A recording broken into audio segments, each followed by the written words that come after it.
top stories. The opening session of the CARICOM U.S. Summit in Jamaica will be carried live on ZIZ television following the news. President Obama's first hours in Jamaica are captured by international media, and Boston Marathon bomber Zoka Tsarnaev is found guilty on all charges. Good afternoon. Welcome to the ZIZ Midday Newscast. Today is Thursday, 9th April 2015. I'm Ebony Brandon. In national developments, today's opening session of the CARICOM U.S. Summit, which is being attended by a delegation from St. Kitts and Nevis, led by Prime Minister Dr. the Honorable Timothy Harris, will be streamed live on internet and carried on ZIZ television. The ceremony begins at 12:30 p.m. Competitiveness, energy and security will be the focus of the highly anticipated summit, to be co-chaired by Chairman of the CARICOM, the Right Honorable Perry Christie, Prime Minister of the Bahamas, and President of the United States of America, Barack Obama. Thursday's summit will address major CARICOM concerns as many of the member states attempt to emerge from the lingering effects of the global economic and financial crisis. Dr. Harris will spend less than 36 hours in Jamaica as he, along with President Obama and other CARICOM leaders, will leave for Panama to attend the 7th Summit of the Americas. The St. Kitts Nevis delegation includes Foreign Affairs Minister Mark Brantley, Minister of Energy Ian Patches-Liberd, Director of the Ministry of Foreign Affairs Kay Bass, and the High Commissioner to Jamaica Cedric Harper. The delegation will be joined in Panama by Senior Foreign Affairs Officer Justin Kareem Hawley. In other news, ZIZ Television Studio will be the venue for a press conference today organized by the St. Kitts Nevis Defense Force ahead of its hosting of the maritime phase of Tradewinds 2015.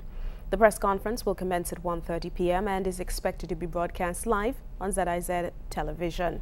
According to SKNDF Public Affairs Officer Captain Coyote Sutton, today's press conference will sensitize the public on Exercise Tradewinds 2015.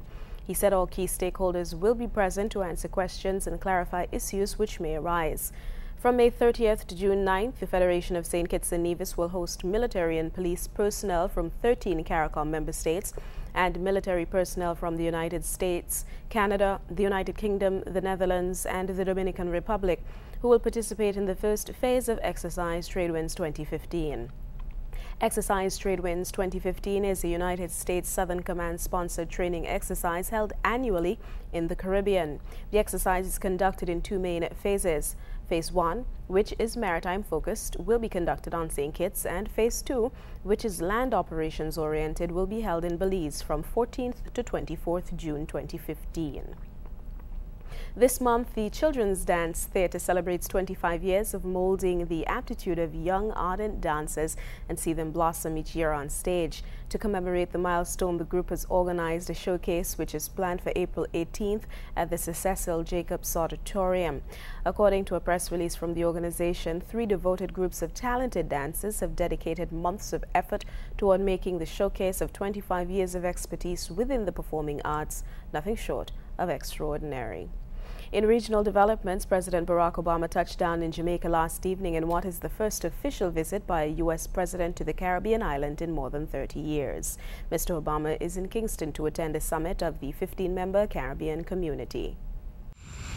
It's the first official visit by a U.S. president to Jamaica in more than 30 years. Barack Obama is in Kingston to attend a summit of the 15-member Caribbean community. Washington is attempting to show that it's serious about re-engaging with the region on trade, security and energy. Obama also took time out to visit the Bob Marley Museum. The president is also due to attend a Western Hemisphere summit in Panama on Friday and Saturday, where the Venezuelan president is expected to confront Obama over U.S. sanctions. Venezuela is facing hardship due to falling oil prices, and some experts say its economic clout in the region is waning. Obama is also expected to meet the Cuban leader Raul Castro. A family in St. Lucia is demanding answers from the management and staff of the Chalk Cemetery. A grieving daughter is livid about finding out that her parents' gravesite had been defaced. The family says it's been 3 weeks since the incident was reported to authorities, but the necessary repairs have yet to be carried out. Parents' tomb, Anne-Marie Felix, says the painful memories of the death of her mother and father have resurfaced. Her parents' tomb at the Chalk Cemetery has been vandalized. An unknown individual apparently broke into her parents' tomb, damaging the sealed concrete slabs and decorative tiles. Felix says she is shocked that someone would choose to disturb the dead. And I feel very bad, very hurtful to see the way they treat my mother and my father. I put them there to rest in peace, and that's what is happening. The middle-aged woman says she lost her mother and father in 2011 and 2007 respectively. She thought it appropriate that their bodies rest in peace together in the same tomb. Now Felix says vindictive vandals and would-be tomb raiders have disturbed her parents' final resting place. Furthermore, it has been 2 weeks since she reported the matter to the authorities, yet the grave site has not been repaired. She says the tardy response is irresponsible and insensitive.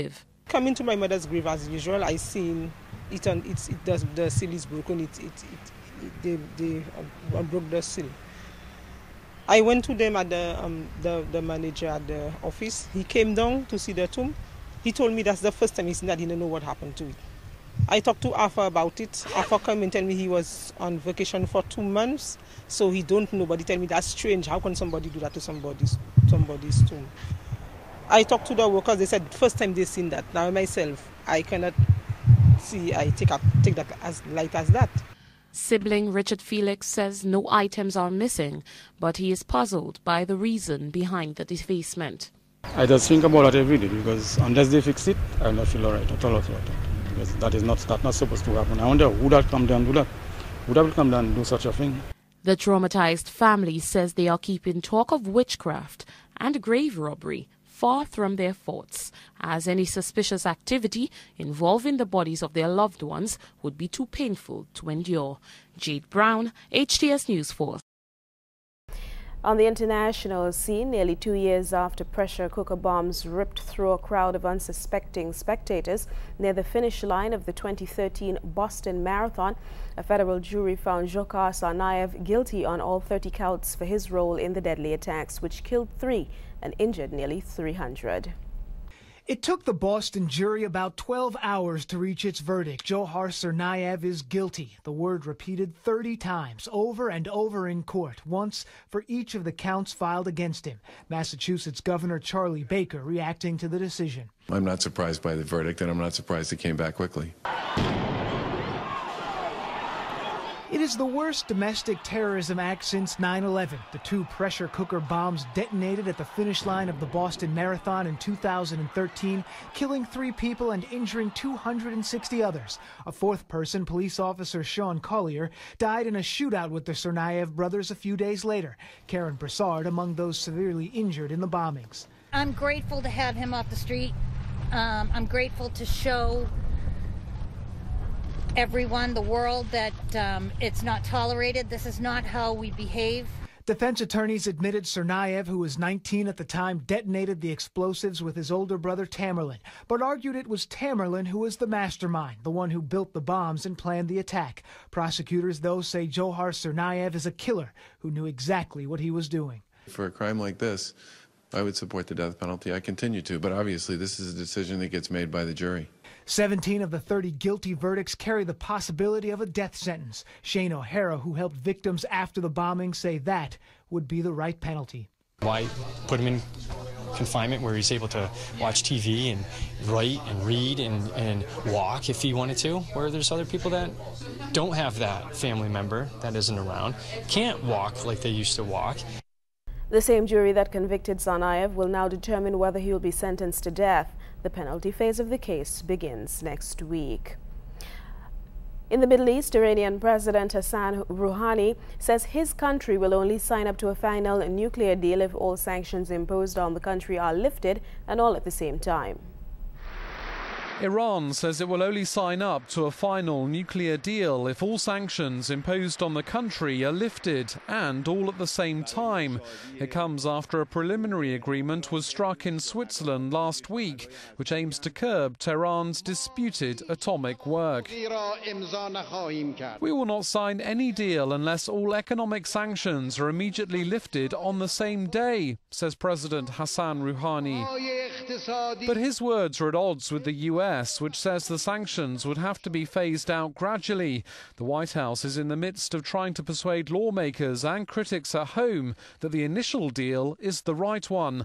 Secretary of State John Kerry is making it clear that Iran must reveal details about its nuclear program. The International Atomic Energy Agency has said for a long time that it wants Iran to disclose past military-related nuclear activities.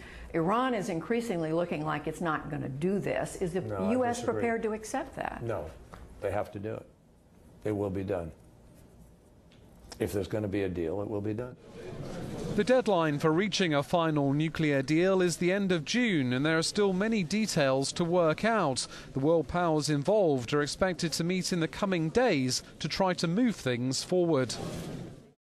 In today's weather, skies will be partly sunny in general with a chance of light to moderate showers. Tonight will be partly cloudy with occasional cloudiness and a chance of light to moderate showers. There'll be an east-northeasterly to easterly wind with speeds of 14 to 21 miles per hour over land, reaching 25 miles per hour over open waters. Seas will be moderate with wave heights of 1.2 to 1.8 meters or 4 to 8 feet. Small craft operators should exercise caution. Temperatures will reach a high of 28 degrees Celsius today with an evening low of 22 degrees. That's brought us to the end of the ZIZ Midday Newscast. Thank you so much for watching. Join us again this evening for these stories and more in detail. I'm Ebony Brandon. Have a good afternoon.